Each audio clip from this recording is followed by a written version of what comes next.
జై Bhim to all of you. నా పేరు భావన అండి.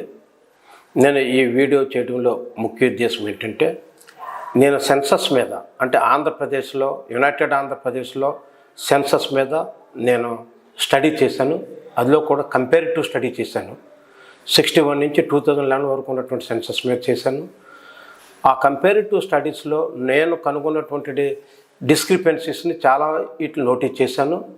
ఆ డిస్క్రిపెన్సీస్ని నోటీస్ చేసిన వాటిని సెన్సస్ డిపార్ట్మెంట్ వరకు ఒక లెటర్ రాసి నేను వాళ్ళకి చెప్పాను. వారు నాతో కూడా ఫోన్లో నన్ను ఫోన్ చేసి నన్ను రమ్మన్నారు, వెళ్ళాను, మాట్లాడాము. కానీ అది ప్రాబ్లంగానే ఉండిపోయింది, కానీ సాల్వ్ కాలేదు ఇంతవరకు. అంచేత ఆ ప్రాబ్లంను ఇప్పుడు నేను పబ్లిక్లోకి అవేర్నెస్ కోసం, ఎంత అన్యాయం జరిగింది ఈ విధంగానో, ఈ అన్యాయాన్ని రెక్టిఫై చేయడం అనే ఉద్దేశంతో అవేర్నెస్ కోసం నేను ఈ వీడియో చేస్తున్నాను. అందులో భాగంగా ఈస్ట్ గోదావరి అనేటువంటిది యునైటెడ్ ఆంధ్రప్రదేశ్లో ఈస్ట్ గోదావరి అనేటువంటిది highest schedule caste populated district. అయితే ఇది 271 సెన్సస్ ప్రకారంగా ఇక్కడ నేను తీసుకున్న దాని ప్రకారంగా అయితే లోయెస్ట్ డిస్ట్రిక్ట్ ఏంటంటే గుంటూరు అండి. తక్కువ పాపులేషన్ తోటి 23rd డిస్ట్రిక్ట్గా ఉన్నది. అదే 2011 సెన్సస్కి వచ్చేటప్పటికి highest SC populated district Guntur అయిపోయింది. సెకండ్ ప్లేస్ ఈస్ట్ గోదావరి వచ్చింది. సో ఏం జరిగింది? సో దానివల్ల కాన్సిక్వెన్సెస్ ఏమొచ్చాయి? పొలిటికల్ కాన్సిక్వెన్సెస్, లేకపోతే ఎడ్యుకేషనల్, విద్య అండ్ అదర్ వెల్ఫేర్ యాక్టివిటీస్కి సంబంధించి ఫండింగ్ అలాట్మెంట్లో కానివ్వండి, లేకపోతే ఇంకా ఈ సబ్ప్లాన్లో నిధులు కేటాయించడంలో కానివ్వండి, అనేకమైనటువంటి యాక్టివిటీస్లో, డెవలప్మెంట్ ప్రోగ్రామ్స్లో, ఫండింగ్ అలాట్మెంట్లో కూడా అదేవిధంగా అలర్ట్ అవుతుంది. So highest populated east Godavari డిస్ట్రిక్ట్కి తక్కువ చేసి చూపించారు. సో దానివల్ల ఎంత అన్యాయం జరుగుతుంది, అంత ఇంటలెక్చువల్స్ ఉన్నటువంటి ఆ జిల్లాలోనే అన్యాయం జరిగితే దాని మీద మనం అందరూ కలిపి దయచేసి రియాక్ట్ కాకపోతే, జస్టిస్ జరగమని అడగకపోతే ఎట్లాగా అనే ఉద్దేశంతో అవేర్నెస్ కోసం నేను మీ ముందుకు తీసుకొస్తున్నాను. అది కూడా ఆధారాలతో నేను చూపిస్తున్నాను. ఈ 71 2011 వరకు అన్నిటినీ నేను సెన్సస్లో ఎవిడెన్స్ చూపించడానికి టైం ఎక్కువ అవుతుంది కాబట్టి తక్కువగా చేసి చూపించాలనే ఉద్దేశంతో ఓన్లీ 71 బేస్ ఇయర్ని నేను తీసుకున్నాను కాబట్టి దాని సెన్సస్ చూపిస్తాను. ఈస్ట్ గోదావరి, గుంటూరు రెండు చూపిస్తాను. అక్కడ ఉన్నటువంటి టోటల్ పాపులేషన్ చూసుకుందరు. కానీ అదే 2011కి వచ్చేటప్పటికి ఈస్ట్, గుంటూరు రెండింటికి టోటల్ పాపులేషన్ చూస్తాను. ఆ తర్వాత మీకు నేను వేసినటువంటి దాన్ని మీకు అండర్స్టాండింగ్ కోసం నేను మోడిఫై చేసి మీ కన్వీనియంట్ కోసం వేసినటువంటి టేబుల్లో దాన్ని మీకు అర్థమయ్యేలాగా నేను వివరిస్తాను. దాని ప్రకారంగా కాన్సిక్వెన్సెస్ ఏమొచ్చేది మీకు లాస్ట్లో చెప్తాను మీకు. అందులో భాగంగా ఇప్పుడు 71 సెన్సస్ ప్రకారంగా ఇదిగోండి, ఇది 71 సెన్సస్. ఇది యాక్చువల్గాను ఈ సెన్సస్లో ఇది ఈస్ట్ గోదావరి డిస్ట్రిక్ట్ అండి. ఇది ఈ ఈస్ట్ గోదావరి డిస్ట్రిక్ట్ 71 సెన్సస్ అని రాసున్నారు చూడండి. ఇక్కడ ఈ ఈస్ట్ గోదావరి డిస్ట్రిక్ట్ 5,70,791 పాపులేషన్ ఉన్నారు ఇక్కడ. ఇదిగో అదే ఈ ఫిగర్ ఇక్కడ. ఇది సరిగ్గా కనిపించడం లేదేమో అన్న ఉద్దేశంతో నేను ఇక్కడ రాశాను అంతే మీకు. ఇది దీంతో హైయెస్ట్ పాపులేటెడ్ ఎస్సీ పాపులేటెడ్ డిస్ట్రిక్ట్గా నమోదైంది. ఇది అదక మళ్ళీ గుంటూరు వెళ్దాం మనం. 71 సెన్సస్లోనే గుంటూరుకి వెళ్ళినప్పటికీ గుంటూరులో ఇదిగో 71, ఇదిగో గుంటూరు, ఇదండి, ఇదిగో గుంటూరు డిస్టిక్, ఇదిగో గుంటూరు డిస్టిక్ అని రాస్తుంది ఇక్కడ. 1,36,524 పాపులేషన్. ఇదిగో ఇక్కడ ఉన్నది అది. అదే పాపులేషన్ సరిగ్గా కనిపిస్తలేదని ఇక్కడ రాశాను నేను. అంటే ఇది మీకు ఎవిడెన్స్. మీకు నేను ఏంటి ఫస్ట్ సెన్సస్ బేస్ సెన్సస్లో 71 ప్రకారంగా east Godavari highest and Guntur lowest అనేదాన్ని నేను వేసిన టేబుల్లో మీకు అది వివరంగా వివరిస్తాను. అట్లాగే 2011 సెన్సస్కి వచ్చేటప్పటికి ఇది ఈస్ట్ గోదావరి తీసుకుందండి. ఇదిగో 2011 సెన్సస్ అండి. ఇది ఈ సెన్సస్ ప్రకారంగా ఈస్ట్ గోదావరి జిల్లాలో ఇదిగో ఈస్ట్ గోదావరి 2011 సెన్సస్లో టోటల్ పాపులేషను ఇదిగో ఇక్కడ 9,45,269 వచ్చిందండి. అదే ఇక్కడ ఫిగర్. ఇది ఈ ఫిగర్ మీకు అర్థమయ్యేలాగా ఇక్కడ వేసాను. దాన్నే మళ్ళా గుంటూరుకి వెళ్ళాలి అంటే కంపారిటివ్ స్టడీ చేశాను కాబట్టి గుంటూరు పాపులేషన్ చూపిస్తున్నారు ఇప్పుడు మీకు. ఇదిగోండి, ఇది యాజ్ ఇట్ ఈస్గా సెన్సస్ డిపార్ట్మెంట్ వారు తయారు చేసిన దాన్ని మీకు రీప్రొడ్యూస్ చేస్తాను ఇక్కడ అంతే నేను. ఇదిగో 2011 సెన్సస్ అంటే ఇది. ఇదిగో గుంటూరు ఇక్కడ. ఈ గుంటూరు అనేటువంటిది టోటల్ పాపులేషన్ 9,57,407. ఇదిగో ఇక్కడ ఉన్నది ఇక్కడ. అదే ఫిగర్ ఇక్కడ చూపిస్తున్నాను. అంటే 2011లో Guntur and east Godavari variation. అయితే టోటల్ హైయెస్ట్ పాపులేషను గుంటూరు అయిపోయింది 2011కి వచ్చేటప్పటికి. సో దీన్ని నేను మీ అందరి కన్వీనియంట్ కోసం నేను టేబుల్ వేసి వివరించాను. ఇది కూడా చూడండి, మీకు 71 పాపులేషన్ ఇది 2011 పాపులేషను అండ్ డిస్ట్రిక్ట్స్ 23 జిల్లాలతో కూడినటువంటి యునైటెడ్ ఆంధ్రప్రదేశ్లో కంపేర్ చేస్తామన్నమాట అండి. ఈస్ట్ గోదావరి ఫస్ట్ ప్లేస్లో ఉంది 5,70,791 తోటి. గుంటూరు లాస్ట్ ప్లేస్లో ఉంది చూడండి, 23 జిల్లాగా ఉన్నది 1,36,524 తోటి లాస్ట్గా ఉంది. ఇది టోటల్ పాపులేషన్ ఆఫ్ ది మొత్తం 71లో ఉన్నటువంటి total population United Andhra Pradesh population ఇది. సో ఇది గుంటూరు 2011కి వచ్చేటప్పటికి చూడండి ఫస్ట్ ప్లేస్కి వచ్చేసింది. ఇది 9,57,407 అయింది. ఈస్ట్ గోదావరి మాత్రం 9,45,267. అంటే ఎంత తేడా వచ్చింది, గుంటూరు ఎంత పెరిగిపోయారు ఈస్ట్ గోదావరి కంటే ఎక్కువ చూపించారంటే 12,138 మంది ఈస్ట్ గోదావరి కంటే గుంటూరులో ఎస్సీ పాపులేషన్ ఎక్కువ చూపించారు. సో ఈ విధంగా చూపించడం అనేటువంటిది గుంటూరు పాపులేషన్ పెరగడం అనేటువంటి దాన్ని నేను సంతోషమైన చెప్తాను నేను. ఎందుకంటే దాన్ని నేను తక్కువ చేసి చూపించడం కానీ ఇంకోటి కానీ నేను చేయను ఇక్కడ నేను.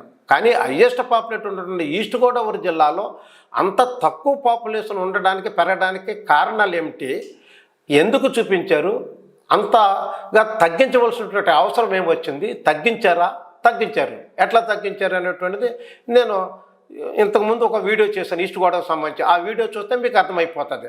అక్కడ ఆది ఆంధ్ర పాపులేషన్ని మాలా పాపులేషన్ ఇద్దరిని కలిపి పెరగనకుండా చేసేసి తగ్గించేసి సో అన్యాయం చేశారు. ఆ కారణం చేత ఇక్కడ దీని ప్లేస్ తగ్గిపోయింది. సో గుంటూరు అబ్నార్మల్గా ఎట్లా పెరిగింది అనేటువంటిది అక్కడ సెన్సస్ డిపార్ట్మెంట్ వారు, అప్పుడు రాష్ట్ర ప్రభుత్వము, తర్వాత అక్కడ డిస్ట్రిక్ట్ కలెక్టర్స్ బాధ్యత వహించి దానికి వాళ్ళ సమాధానం చెప్పాలి తప్ప నేను చెప్పను. నేను నోటీస్ చేసిన విషయాన్ని మాత్రం నేను మీకు వివరిస్తాను ఇక్కడ అంతే. దాన్నే నేను ఒక మొత్తం టోటల్ టేబుల్గా రెండిట్లకి కంపారిటివ్ టేబుల్ వేసాను నేను. ఇదిగోండి ఈస్ట్ గోదావరి, ఇది గుంటూరు పాపులేషను. ఈ కాలం 2 నుంచి 6 వరకు 71, 81, 91, 2001, 2011 వరకు టోటల్ పాపులేషన్ వేసాను. ఇదేమో ఈస్ట్ గోదావరి, ఇదేమో గుంటూరు పాపులేషను. అట్లాగే 7 to 8 10 కాలమ్స్ వరకు ఈ ఒక్కొక్క డికేడ్లో 71 to 81 మధ్యన పెరిగినటువంటి టోటల్ పాపులేషన్ ఎంత, అట్లాగే 81 to 91, 91 to 2001, 2001 to 2011 వరకు పెరిగిన పాపులేషన్ని చూపించాను ఎంతమంది పెరిగారు అనేటువంటి ఒక డికేడ్లో. అట్లాగే 11 to 14 ఈ కాలమ్స్ ప్రకారంగా ఎంత పర్సంటేజ్ ఇంక్రీజ్ అయ్యారో చూపించాను. ఇదిగో వీళ్ళేమో 26 ఈస్ట్ గోదావరిలోనేమో ఫస్ట్ డికేడ్లో 71, 81 మధ్యనేమో 26% పెరిగితే గుంటూరులోనేమో 132% పెరిగారు. సో అబ్నార్మల్ ఇంక్రీజ్ అనమాట, డబుల్ ది పాపులేషన్. అంటే ఎంత పెరిగిపోయారు అనేటువంటిది 136,000 ఉన్న జనాభా 3,16,000 అయిపోయారు ఒక్క డికేడ్లోనూ. అది మరి ఎంతవరకు సాధ్యమో, అది పాజిబుల్లా, అది సెన్సస్ వరకు చెప్పాలి దానికి. సో అట్లాగే ఈ మధ్యలో అట్లాగే వేసాను నేను. తర్వాత 15 to 18 కాలం మధ్యలోనూ 71 నుంచి 2011 దాకా ఒకే స్ట్రెచ్లో తీసుకున్నాను. ఒకేసారి తెచ్చుకుని ఎంతమంది పెరిగారు అనేటువంటి వేసాను ఇక్కడ. అట్లాగే వాళ్ళ పర్సంటేజ్ వేసాను ఇక్కడ 83% ఈస్ట్ గోదావరి, 601% గుంటూరు పెరిగినట్టుగా ఈ టేబుల్లో చూపించాను. ఈ టేబుల్నే నేను బార్ డయాగ్రామ్ కింద వేసి మీకు మళ్ళీ అర్థమయ్యేలాగా వివరించడానికి ప్రయత్నం చేస్తూ అందులో ఇప్పుడు ప్రస్తుతం బార్ డయాగ్రామ్లో నేను 7 to 10 కాలంలో ఉన్నటువంటి ఇంక్రీజ్డ్ పాపులేషన్ ఈస్ట్ గోదావరిని గుంటూరుని కంపేర్ చేస్తాను. ఇదిగోండి ఇది ఈ బార్ డయాగ్రామ్లో ఇదిగో చూడండి మీకు ఇక్కడ ఇదిగో ఎల్లో కలర్ ఈస్ట్ గోదావరి, ఈ కలర్ గుంటూరు డిస్ట్రిక్ట్ రిప్రజెంట్ చేస్తుంది. హైయెస్ట్ పాపులేషన్ ఉన్నటువంటి ఈస్ట్ గోదావరి డిస్ట్రిక్ట్ 1,33,000 పెరిగితే లోయెస్ట్ పాపులేషన్ ఉన్నటువంటి గుంటూరు 1,80,000 పెరిగిపోయారండి ఇక్కడ ఈ ఫస్ట్ డికేడ్లోనే. అట్లాగే సెకండ్ డికేడ్కి వచ్చేటప్పటికి 1,74,000 ఈస్ట్ గోదావరి పెరిగితే 2,56,000 గుంటూరు పెరిగారు. అట్లాగే 91-2001 సెన్సస్కి వచ్చేటప్పటికి కేవలం ఈస్ట్ గోదావరి 55,000 మంది పెరిగారు. 55,593 మంది పెరిగితే గుంటూరు మాత్రం 2,44,598 పెరిగింది. అంటే ఇది ఒరిజినలా లేకపోతే మిర్చీఫ్ ఏదన్నా జరిగిందా? ఎట్లాగా నేను ఆల్రెడీ చెప్పాను. మనకే నాగప్ప గారు కాన్స్టిట్యూటెడ్ అసెంబ్లీలో ఇది ఆగస్టు 1947 ఆగస్టు నెలలో వారు ఇచ్చినటువంటి స్టేట్మెంట్, ఆగస్టు 27లో ఇచ్చినటువంటి స్టేట్మెంట్ ప్రకారంగా బీహారు, బెంగాల్ అండ్ పంజాబ్లో ఒక మిచీవియస్ ఫెలోస్ పాపులేషన్ తగ్గించేశారు. దానివల్ల 1931 census population 41 census population compare చేసినప్పుడు 41కి వచ్చేటప్పటికి పెరగాలే. 31లో 6 కోట్లు ఉన్నటువంటి పాపులేషన్ 41కి వచ్చేటప్పటికి 7 కోట్లు అవ్వాలి, కనీసం 6.5 కోట్లు అని అవ్వాలి. కానీ 5.5 కోట్లు అయ్యేటప్పటికే అది మిచీవియస్ ఫెలో మ్యానిపులేట్ చేశారు అనేటువంటి దాన్ని చెప్పారు. ఈ విధంగానే కంటిన్యూ అయితే కొంతకాలంకి హరిజుడు అనేవాడు అసలు పాపులేషన్లో లేకుండా పోతాడు అని ఆయన చెప్పాడు. అదే విషయాన్ని నేను చెప్తూ మీకు ఇక్కడ కూడా అదే జరిగింది. అంటే ఆయన థియరీని నేను ఇక్కడ అప్లై చేసి చెప్తుంటుంటే మీకు అదే యాజ్ ఇట్ ఈజ్కి ఇక్కడ రిపీట్ అయిందనే విషయాన్ని ఇక్కడ మీకు చదువుతుంటే అర్థమవుతుంది. ఈ విధంగా చూస్తుంటే మనకి ఇప్పుడు నెక్స్ట్ నేను ఇది పర్సంటేజ్ బార్ డయాగ్రామ్లో చూపిస్తున్నానండి. ఇదిగో చూడండి, ఇది పర్సంటేజ్ బార్ డయాగ్రామ్లో ఈస్ట్ గోదావరి ఏమో 26% పెరిగిందండి. ఇది గుంటూరు ఏమో 132% పెరిగింది. ఎప్పుడు 71, 81 డికేడ్లో. అట్లాగే 81, 91కి వచ్చేటప్పటికి 27% పెరిగారు ఎల్లో కలర్లో ఈస్ట్ గోదావరి. గుంటూరు 81% ఎంత హైట్లో ఉందో చూడండి. అట్లాగే 91, 2001కి వచ్చేటప్పటికి ఈస్ట్ గోదావరి కేవలం 7% పెరిగింది, గుంటూరు 43% పెరిగింది. అట్లాగే 2011కి వచ్చేటప్పటికి ఈస్ట్ గోదావరి 7% పెరిగింది, గుంటూరు 17% పెరిగింది. సో ఈ విధంగా ఇంత డ్రాస్టికల్ abnormal increase and decrease and part of the east Godavari district, increase and part of the Guntur district, అది పాసిబుల్లా? సెన్సస్ వారిని అడిగితే దానికి సమాధానం లేదు వారి దగ్గర నుంచి. ఎందుకు? వాళ్ళే బాధ్యులు.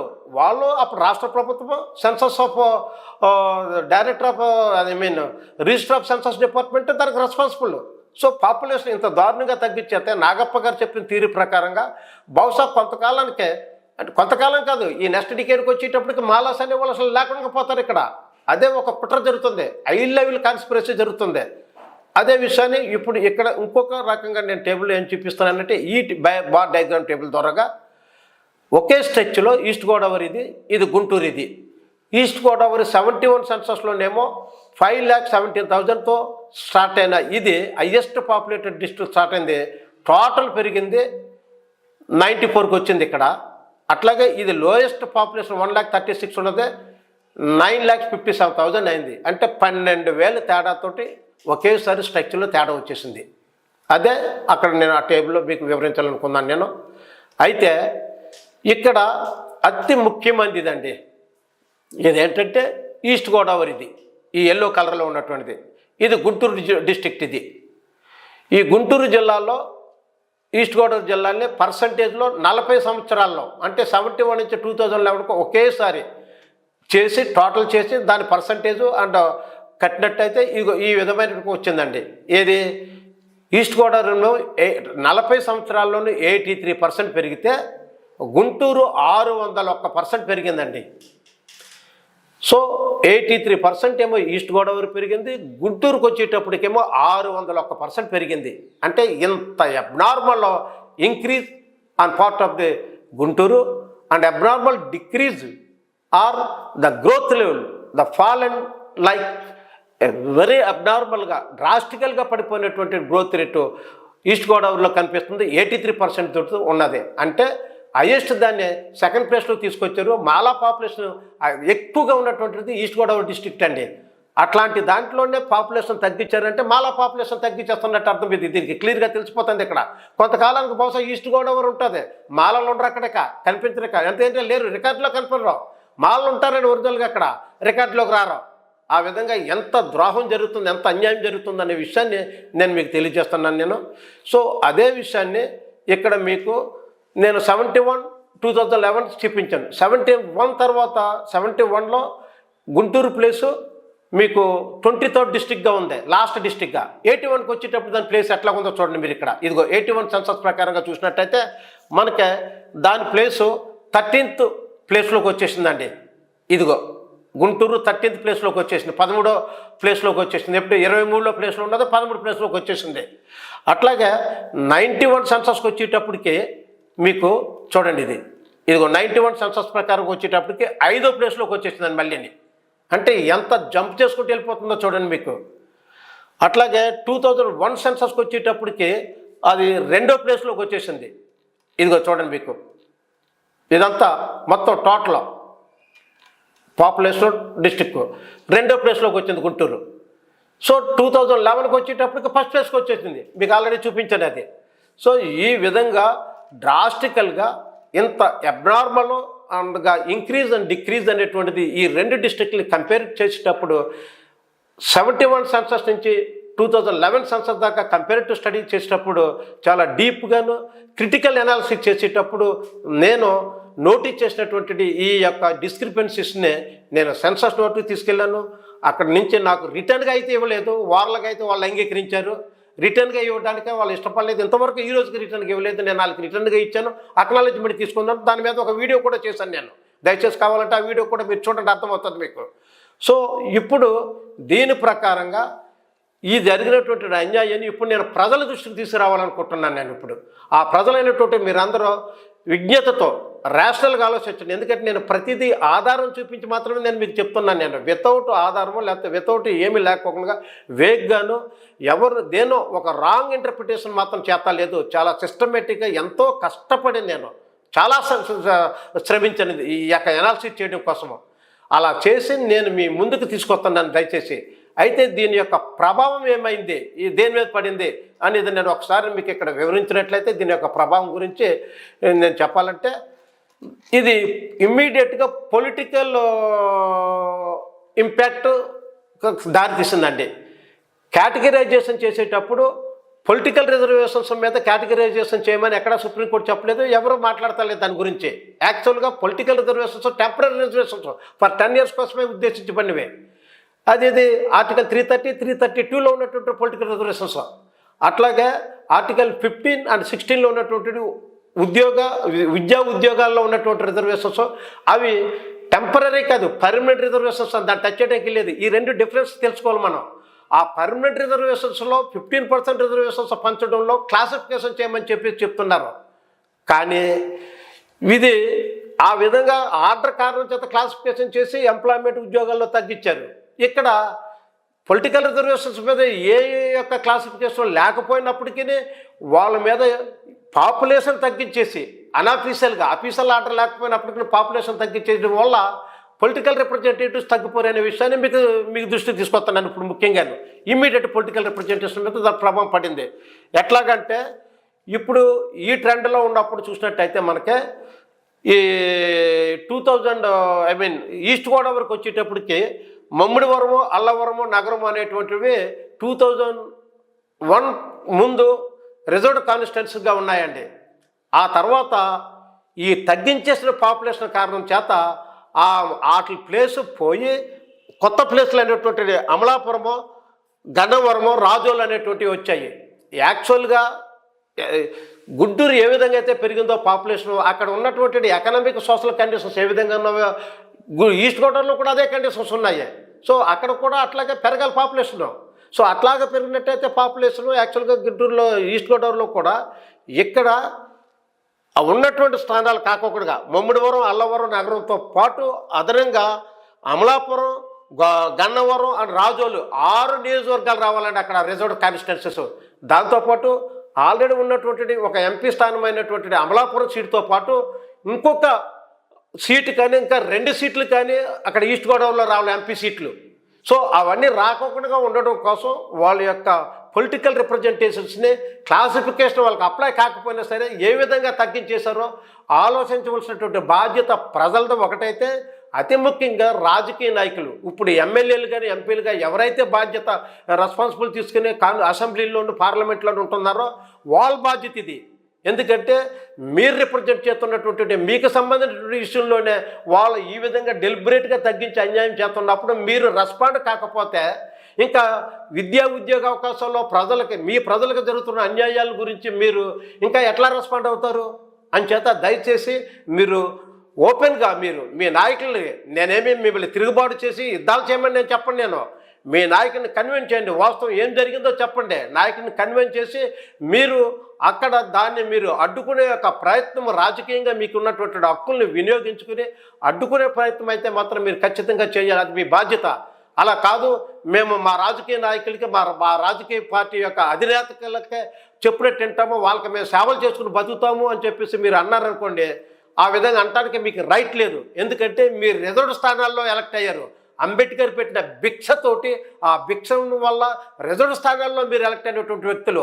మీరు ఆ విధంగానే రాజకీయ నాయకుడికి మీరు సేవ చేసుకుని బతుకుతామనుకుంటే రిజర్వ్ స్థానానికి మీకు రిజైన్ చేసేయాలి. మీరు మోరల్ కానీ ఎథికల్ కానీ చెప్పాలంటే రిజైన్ చేసేసి మీరు జనరల్ సీట్లలో మీ నాయకుడి దగ్గర నుంచి సీటు తెచ్చుకుని గెలిచి మీ ఇష్టం వచ్చేలా ప్రవర్తించండి. మీరు రిజర్వ్డ్ క్యాండిడేట్లో ఉన్నంత కాలము కూడా మీరు you are responsible to your community. మీ యొక్క ఏ కమ్యూనిటీ నుంచి అయితే మీరు రిప్రజెంట్ చేస్తున్నారో అది రిజర్వ్ స్థానంలోనూ ఆ కమ్యూనిటీకి మీరు బాధ్యత వహించాలి. ఆ కమ్యూనిటీకి జరిగినటువంటి అన్యాయాన్ని, రాజకీయ అన్యాయాన్ని, అంటే మీకు జరుగుతున్న అన్యాయాన్ని కూడా మీరు ఎదిరించి మీ నాయకుడిని నచ్చ చెప్పి దాని మీద న్యాయం జరిగేలా చేయలేనప్పుడు మీరు ఇంకా ప్రజలకు ఏం చేయగలుగుతారనే విషయాన్ని మాత్రం మీకు చెప్తున్నాను నేను. అంచేత దయచేసి ఆలోచించండి. అట్లాగే గుంటూరులో ఏమో మార్పులు వచ్చాయి అనేటువంటిది కూడా నేను మీకు ఇక్కడ చెప్తున్నాను, మీకు వివరించాలనుకుంటున్నాను.